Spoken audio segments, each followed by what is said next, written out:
دیکھیں کہ یہ قربانی جو کرنا ہے یہ کوئی معمولی چیز نہیں ہے، بہت زیادہ اس کے فضائل ہیں، جبھی اس کی تاکید بہت زیادہ آئی۔ سب سے پہلی چیز تاکہ لوگوں کو احساس ہو کہ یہ صرف کھیل تماشے کے لیے چیز نہیں ہو رہی ہے جیسے کہ آج کل بن کے رہ گئی ہے قربانی، بلکہ یہ واقعتاً ایک ایسی چیز ہے، بہت ساری روایات اس کے اوپر آئیں۔ اگرچہ آپ کو پتہ ہے کہ فضائل کی بہت سے ساری روایات کے اندر ذوق بھی پایا جاتا ہے، لیکن کیونکہ وہ بات کو مطلب کو سمجھانے کے لیے تو علماء نے ان کو بیان کرنے کی بھی اجازت دی ہے۔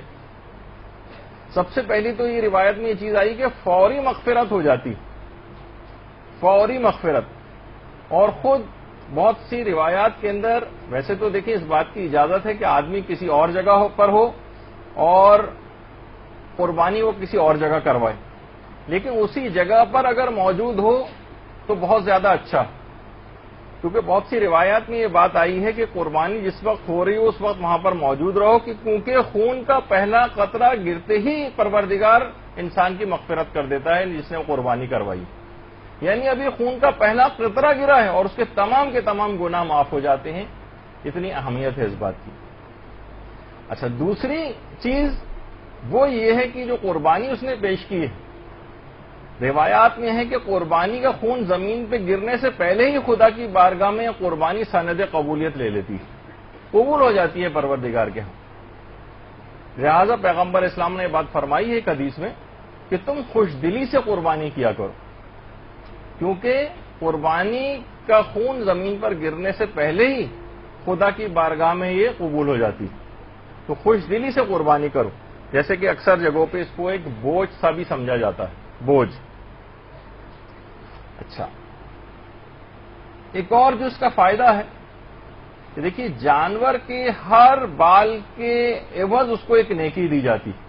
زید ابن ارقم جو پیغمبر اسلام کے ایک صحابی تھے، وہ فرماتے ہیں کہ صحابہ نے ایک دفعہ پیغمبر اسلام سے قربانی کا ثواب پوچھا تھا، تو پیغمبر نے جملہ اس میں ارشاد فرمایا تھا کہ اس کی ایک بال کے عوض ایک نیکی، جتنے اس کے جسم پر بال ہوں گے اتنی ہی زیادہ اس قربانی کرنے والے کے لیے نیکیاں لکھی جائیں گی۔ اچھا، اب دیکھیے کہ یہ آخر اتنا زیادہ اس کا ثواب کیوں رکھا گیا ہے، اس کے پیچھے فلسفہ کیا ہے قربانی کا؟ دیکھیے سب سے پہلی بات تو یہ کہ پروردگار عالم اس کے ذریعے ایک تشویق دلانا چاہتا ہے اور ایک احساس کو بیدار کرنا چاہتا ہے کہ خدا کی راہ میں قربانی دینے کے عادی بنو۔ دیکھیے کبھی کبھار ایسے مواقع زندگی میں آتے ہیں اور ہر شخص کے آتے ہیں، آپ کو خود محسوس کرنا چاہیے کہ کہیں واقعی یہ موقع میرے پاس پروردگار کی طرف سے قربانی مانگنے کا تو نہیں۔ مثلا کبھی مال کو راہ خدا میں دینا ہوتا، مال کو پتہ چلا آپ کے خمس اتنا زیادہ آپ کے واجب الادا نکلا، اب آپ کو نا اس مال کو راہ خدا میں دے دینا چاہیے، لیکن اب کیا ہے، شیطان آ کر آپ کو بہکائے گا، آپ کے ہاتھوں کو روکے گا، اور اتنا مال نکل جائے گا، کوئی پلاٹ بکا ہے، اتنا زیادہ لوگ طریقے پوچھتے پھرتے ہیں، کوئی ایسا طریقہ نکل آئے کہ مثلا ہم نے بزنس پرپز سے یا کوئی سیونگ کے اعتبار سے کوئی پلاٹ لیا تھا، اس کی اتنی قیمت ہو گئی، اس کو بیچیں گے تو اتنا زیادہ 20% یا 25% بہت سے مسائل کے اندر خمس دینا پڑتا ہے، بہت مال نکل جائے گا۔ تو اب یہی موقع آ گیا کہ اس مال کو قربان کیا جائے حکم خدا کے سامنے۔ تو کبھی مال راہ خدا میں دینا ہوتا ہے قربانی کے طور پر، کبھی عہدہ راہ خدا میں قربانی کے طور پر پیش کرنا ہوتا ہے۔ بہت سی جابس ایسی ہیں، سودی ملازمتیں ایسی ہیں کہ جو کہ کرنا حرام ہے، جس کے الگ ایک تفصیلی مسئلے ہیں اور تمام مجتہدین نے اس کو حرام قرار دیا، جس کے اندر سود کا لین دین ہوتا ہے۔ اب یہاں پر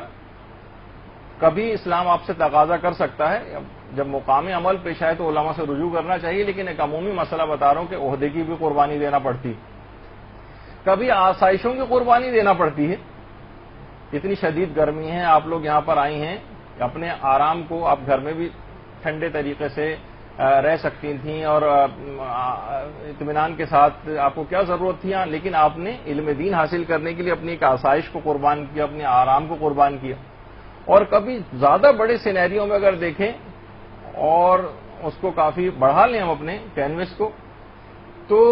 اس میں کبھی کبھار جان بھی دینی پڑ سکتی، اور اسی جذبے کی بیداری کے لیے ایک سالانہ مشق اور پریکٹس کا نام ہے عید قربان کی قربانی، تاکہ انسان کو یہ احساس رہے کہ ایسے مواقع مجھ پر آ سکتے ہیں کہ مجھے یہ چیزیں خدا کی راہ میں قربان کرنی پڑے. لیکن ہم یہ دیکھ رہے ہیں کہ جانور تو مستقل ذبح ہو رہے ہیں، لیکن جذبہ قربانی کہاں ہے یہ ہمیں دیکھنے میں نہیں آ رہا. جذبہ قربانی جو پروردگار پیدا کرنا چاہتا تھا. دیکھیے خدا پروردگار عالم خود آیات قرآنی کے اندر یہ بات بتا رہا ہے کہ اس جانور کی قربانی کے ذریعے اسے کیا چیز درکار ہے، کیا چیز پروردگار کیا چاہتا ہے. سورہ حج کی آیت نمبر 37 میں کہ خدا ان جانوروں کا خدا تک نہ ان جانوروں کا گوشت جانے والا اور نہ ہی خون، اس کی بارگاہ میں صرف تمہارا تقویٰ جاتا ہے، اخلاص نیت جاتی ہے. پروردگار نے خود اس کا اعلان کر دیا کہ مجھے کیا تم سے چاہیے اس قربانی کے نتیجے میں. تو وہ جذبہ قربانی ہمیں دیکھنے میں نہیں آتا. جو پروردگار نے چیز مانگی ہے تقویٰ، وہ ہمیں دیکھنے میں نظر نہیں آتا کہ وہ تقویٰ کہاں ہے، وہ جذبہ جو قربانی وہ کدھر. موجودہ جو قتل و غارت گری چل رہی ہے اور شہادتیں ہو رہی ہیں اس سے قطع نظر. خون بہانا تو چھوڑیے، آپ یہ بتائیے کہ کب خدا کی راہ میں اپنے خون تو چھوڑیے پسینہ بھی بہایا. ایک رات کوئی ہم سوچ کے بتا دیں کہ جب ہم اسلام کے لیے اپنے آرام کو ہم نے ترک کیا ہو اور ایک رات بھی جاگے ہوں اسلام کے لیے، کوئی ایسی اذیت اور تکلیف اور پریشانی جو ہم نے فقط اسلام کے لیے اٹھائی، اسلام کے لیے دین کی خاطر ہم نے واقعتاً کبھی کسی آسائش کو ترک کیا ہو،